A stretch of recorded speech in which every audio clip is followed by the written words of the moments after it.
Tallinnasse jõuad sa, siis jääma pead siia hetkeks peatuma. Sa vaata, kus sinetamas silmapiir, seal ongi see kuulus neer.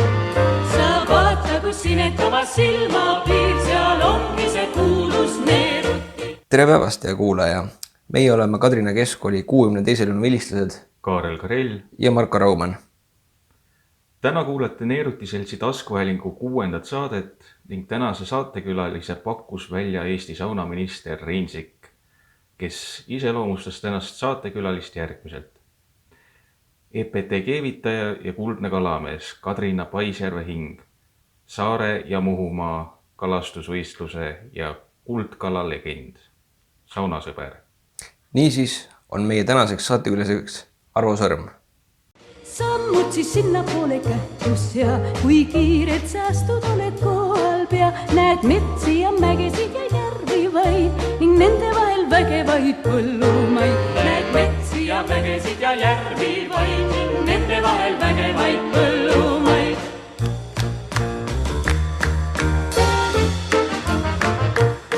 Tervist! Tervist!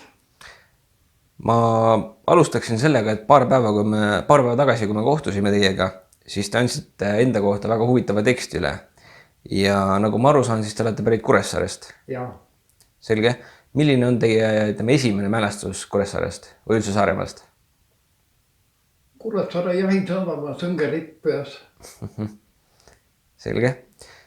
Te kirjutasite, et kohalikus sadamas käisite te kalal juba enne kooli. Jaa. Kas see oli siis seal Kuressaares või kuskil? Kuressaare jahisadamas. Selge, selge.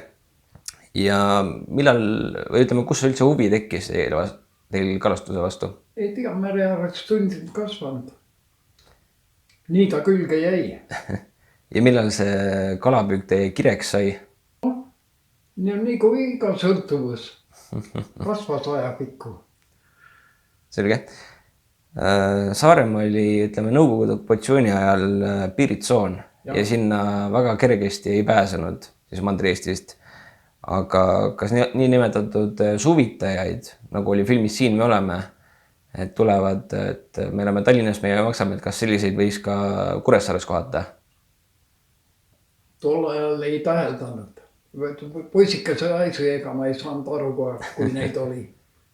Saaremaalt läksite te pärast keskkooli Tallinnas Tallinna ehitus- ja mehaanikatehnikumi ehk tänase nimega Tallinna tehnikakõrgkooli, mis teil siis pooleli jäi. Miks te otsustasite sinna õppima minna? Autode erialale läksin ja noore mehe asi pakkus huvi. Kui keeruline oli kohaneda Tallinna eluga? Ei ütleks, et midagi keerulist oleks olnud. Noore mehe asi kohanesid kähku. Mis põhjusel jäid teil Tallinnas õpingud pooleli? Ütleks nii, et väikese linna poiss on suure linna tuled. Kas te Tallinnas muidu, kui te elasite Tallinnas siis kooli ajal, kas te siis tegelesite ka kalapüügiga edasi? Ikka. Pirito jõgi ja Mardu järv ja aeg-ajal käisin ka Saaremaal. Kas te muidu, ütleme, käisite kalal üksinda või kellegiga koos? No, klassimendadega. Hiljem võtsin noorema venna ka kaasa. Ja te pidite käima ka Vene armees. Kus te teenisite? Kaliningradi lahe ääres merelennuväes. Ja seal oli ka tihti, kui seda vaba aega oli, seal samas oli sadam, sealt püstin ka kolla. Aga mis üldse teie ülesandeks oli Nõukogude armees? Lennuvälja kilaseast sulatamine. See oli selline masin, auto tõstud kui raami peal, reaktiivmootor ees, 10 000 pööret undas, kuum õhk vastu betooni, vaikselt sulatasid kilasjääd.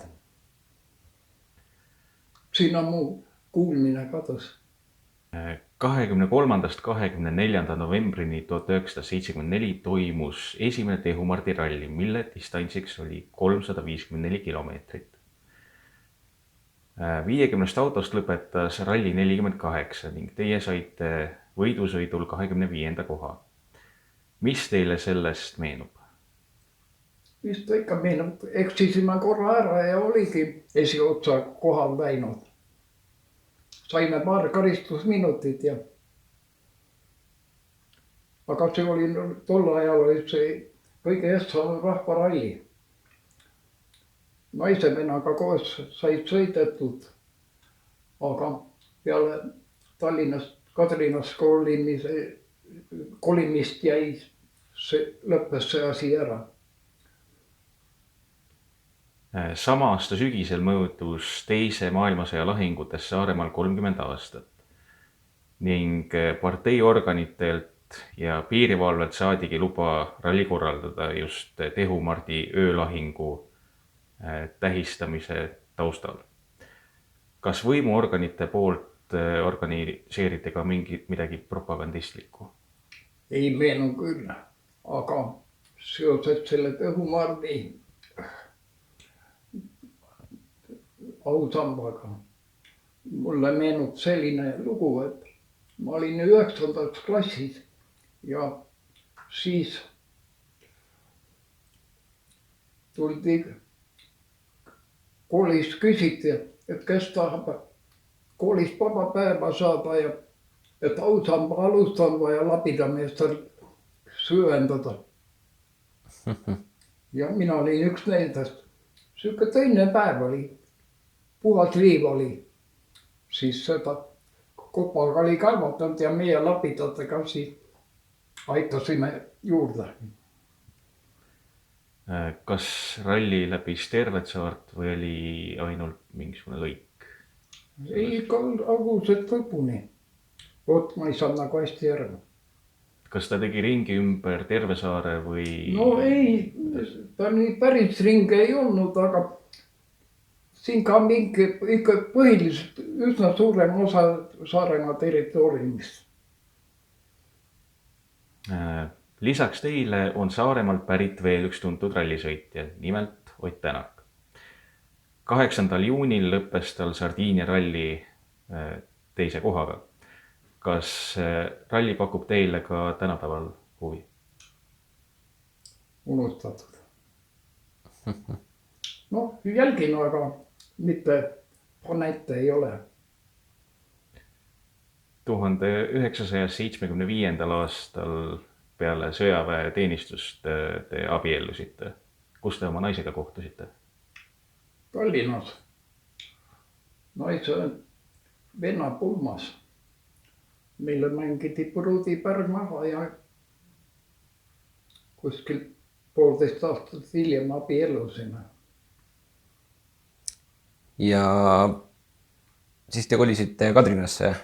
Jah, Tallinnas ju korterit, noored tahavad ikka omaette ja korterit saada lootusetu, aga onu elas siin Kadrinas juba ja kutsus siia. Millega teie onu üldse tegeles? Onu oli ka keebitaja. Selge. Ja ma kuulasin siin Vikerraadio saadet 2019. aasta detsembrist, kus Rein Sikk ütleb teie kohta, et te olete Kadrina saunaklubi fänniklubi esimees. Eks see ole siukene tegelikult siuke välja mõeldud tiitel. Selge. Aga milline üldse, ütleme, see esimene mälestus Kadrina saunast on?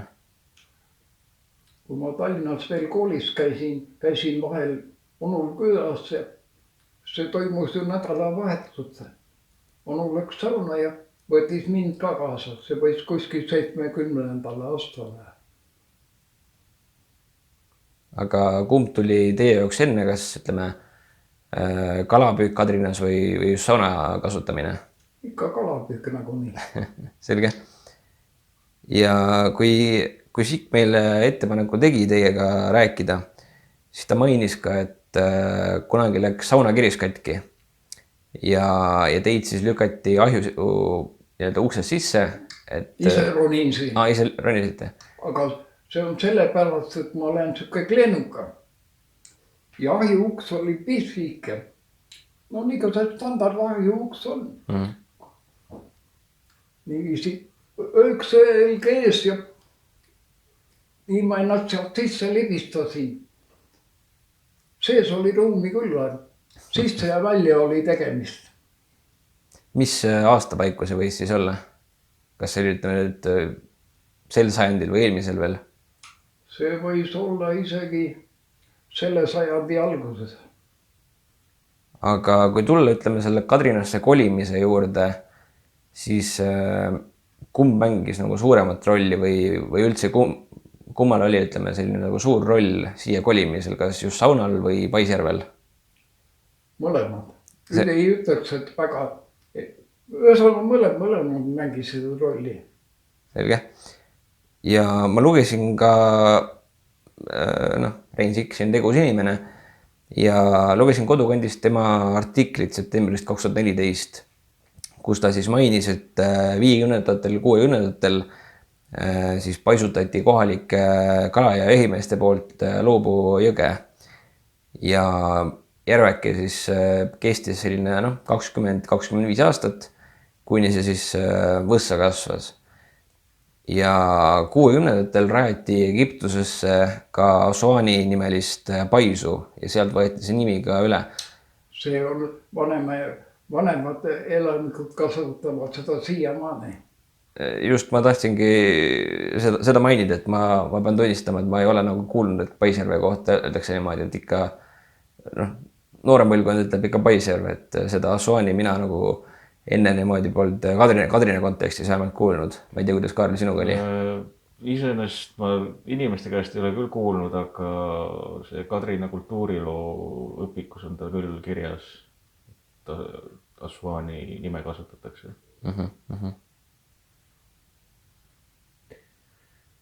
Onu külastades käisite te Paisjärvel ka kalal. Milline oli siis toonane Paisjärv? Ütleme nii, et ta oli lihtsalt jõgi punklas seal sinka-vinka ja paisutamisega jäi vee alla ka luht, aga luht oli madal, seal 30 sentimeetrit, aga jõesangi kohad, need olid siis sügavad. EPT-s oli toona väga tegus kalameeste sektsioon, nagu te kirjutasite, ning koos unistasite ilusast järvest Aleviservas. Milline nägi Paisjärv teie mõttes välja? Suur ja võimas nagu vihule. Paisjärve murega pöördusite Enno Põllu juurde, kellele see plaan meeldis. Millised olid teie üldised kokkupuuted Enno Põlluga? Ütleme nii, et kuna mina olin tavaline töömees, siis erilisi kokkupuuteid ei olnud. Juhataja ja tere ja... Aga tema nagu otseselt tootmist ei, ühesõnaga tsehhide ellu ei sekkunud igapäevaselt. Tema oli juhataja, nagu tol ajal olid need bossid. Ja viimaks siis pärast nii-öelda Põllule oma mure kurtmist hakati siis Paisjärve töödega alustama? Ei, võttis ikka aega. Põllu läks ju siis põllumajandusministeeriumi selle mõttega. Said sealt heakskiidu, siis projektid ja rahastused ja see võttis ikka mitmeid aastaid aega, enne kui kopp järve kaldale ilmus.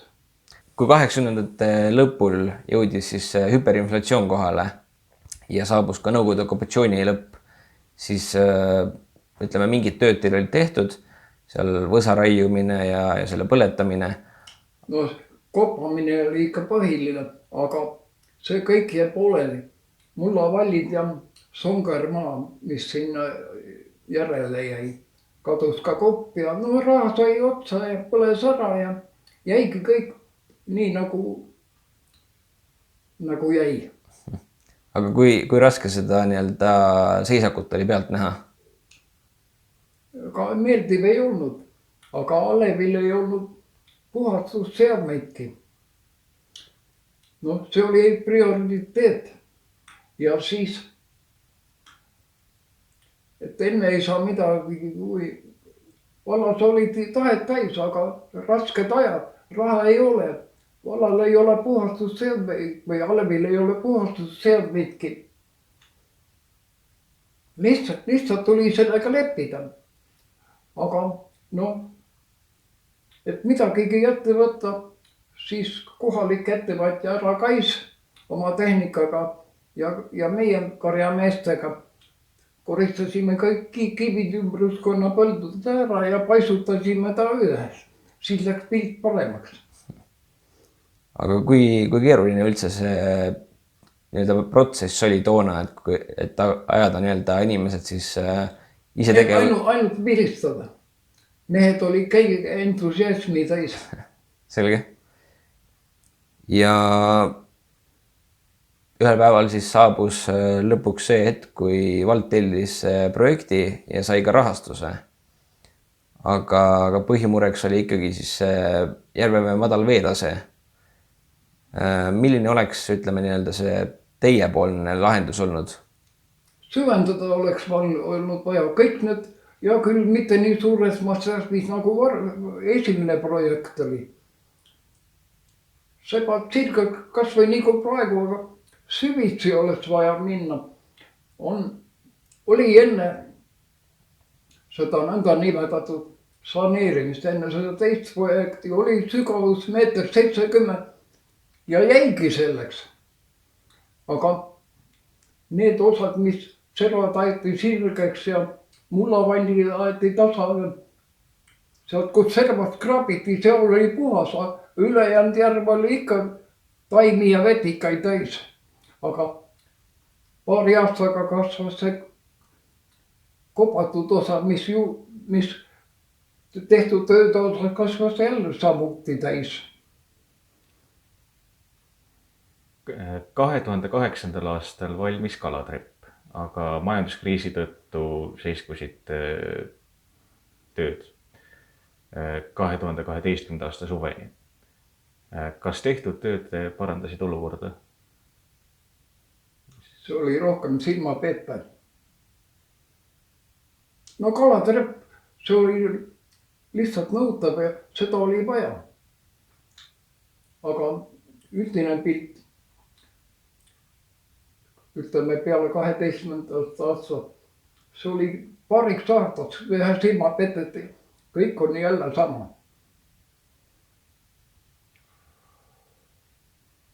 Kuidas te hindate vallavalitsuse tegevust järve arendamises?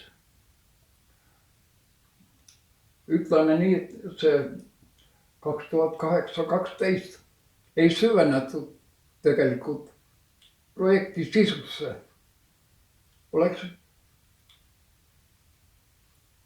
Kohe oleks vaja olnud süvendamist, aga kuidagi laveeriti seal selle põhjendusega sellest enne projekti koostamist juba.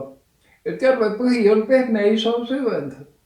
Ma saan aru, et kui on paekivi all, et siis ei saa süvendada.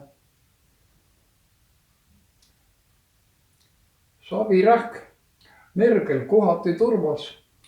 Võta ujuvkopp ja muudkui koppa. Ujuvkopale saab muudapumba ka peale panna. Samal ajal kui 2012 siin kopad toimetasid, siis toodi Jõepere algjärvel. Samal ajal toimetas mudapumb, ujuv ekskavaator. See toodi kuuks ajaks Kadrina paisu. Pehme sai toimetatud ja süvendatud ja tehnika oli olemas, aga projektis ei olnudki seda kirjas. Projekt oli puudulik. Või mis puudulik, ebatäiuslik. mida tähendab Assuan teie jaoks? mis ta ikka tähendab? 50 aastat Kadriorus elanud, seal kalal käinud. Eks ta üks sümbol ole. ma lugesin ka Päevalehest Rein Sikku artiklit siis 2010. aasta aprillist, kus räägiti sellest, kuidas te 15 aastat tagasi siis Loobo jõe pääsite õlireostusest. Ja Sikk intervjueeris toona ka siis vallavanem Aivar Lankeid, kes ütles teie kohta, et rikkusite tal küll kogu pühapäeva ära, kuid saite hakkama tõelise meheteoga. Aga mis tal ikka nii ärilõust on?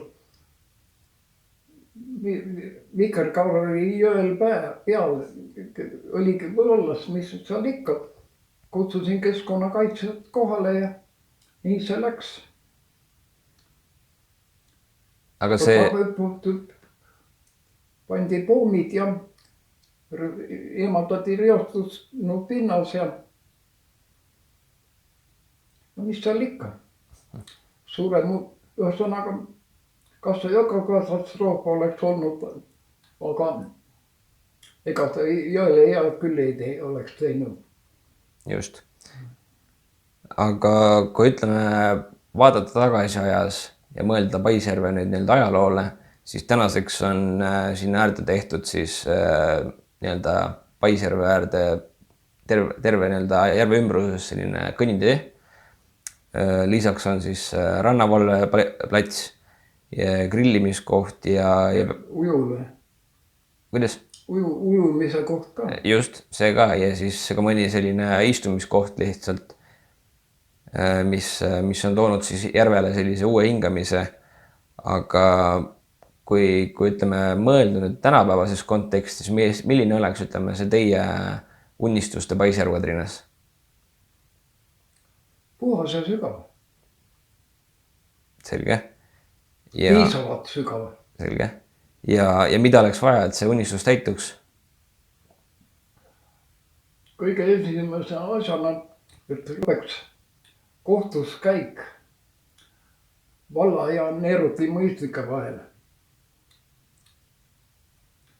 Selleks, et neid töid teostada ja üldse Paisjärve paisutada, peab olema Keskkonnaameti vee erikasutusluba. Neeruti mõistnik siin tahtis ja tahab tänase päevani mõisa kõrvalt läbi minevat üldkasutatavat teed sulgeda, et eravaldus. Aga vald ei saa seda kuidagi lubada. Inimeste elamised, põllumõistad sõidu, teeks tohutu ringisõidu läbi Alev või siis läbi jõe üle, isegi Kaarega läbi Rakvere või Jõepere kaudu. Ja et vallaga kiusu ajada, vald ei olnud nõus. Selleks ostin Neeruti mõistnik ühe piirneva maatüki, järvega piirneva maatüki. Aga kõige omaniku nõusoleku peab olema tema jamme. Selge. Siis loodame, et see probleem ühel päeval ikkagi laheneb. No ja siis edasi. Edasi siis on muidugi uus projekt, rahastus. Kas minu silmad seda näevad? No, loodame parimat.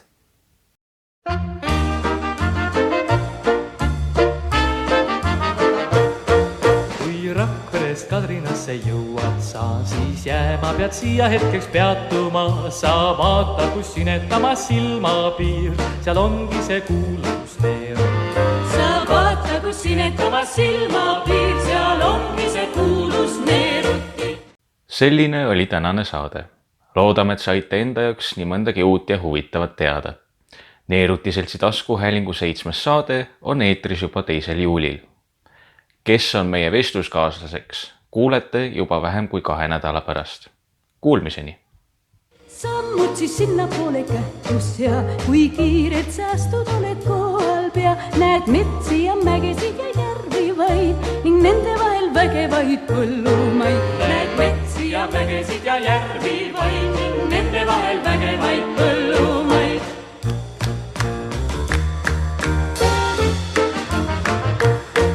Kui võtad sa raamatu, siis sealt sa loed, näe kündisin Kalevite kangem poeg. Nüüd põldudel odrad kõrged kasvavad, neist linnamehi maha murdvad põllud saab. Nüüd põldudel odrad kõrged kasvavad, neist linnamehi maha murdvad põllud saab. Kuid õhtul, kui on põldul lõppenud töö, siis ikka me tantsuringis kaasa lööd ning kui oled sõber ettevõtlik sa, ehk neeruti neidudelt siis muusi saad. Ning kui oled sõber ettevõtlik sa, ehk neeruti neidudelt siis muusi saad.